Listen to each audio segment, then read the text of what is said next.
In this video, I introduce semi-supervised learning in machine learning. Transductive learning makes the predictions on a specific test set without explicitly constructing a general model. Inductive learning builds a function that generalizes to unseen data. However, transductive learning directly maps training labels to test labels. Semi-supervised learning uses labeled data and unlabeled data to build a model that generalizes to unseen data, as shown here. This is a transductive classification model, for example, KAN. This inductive classification model, we use labeled data to train a neural network and then to predict label of unseen input data.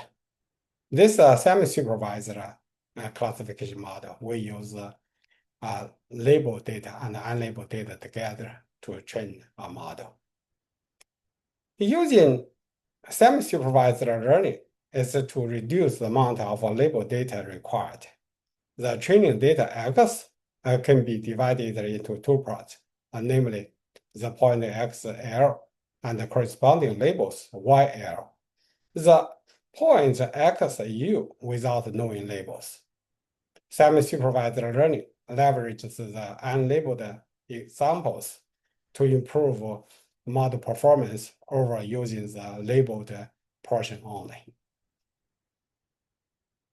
Cluster assumption, a fundamental concept in semi-supervised learning, posits that if points are in the same cluster, they are likely to be of the same class. SSL utilizes the unlabeled data to enhance, enforce the trained model to be in line with the cluster assumption, namely the learned decision boundary must lie in lower density regions. The consistency regularization uses the function alpha theta to give consistent predictions for similar data points by regularizing SSL model to minimize the cost of the manifold around each data point. Pushing the decision boundaries away from the unlabeled data points and smoothing the manifold on which the data resides.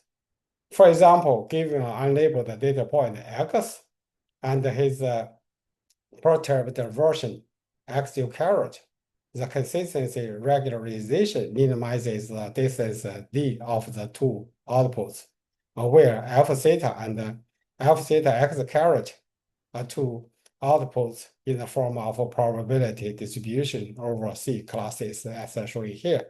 This distance measured in mean squared error, and this is the KL divergence, where the distance d MSE and DKL are measured by mean squared error and KL divergence. An SSL network consists of two encoders, as shown here. This encoder and this encoder, and decoder, as shown here. Two encoders produce a clean prediction Y and prediction based on corrupted activation Y tilde.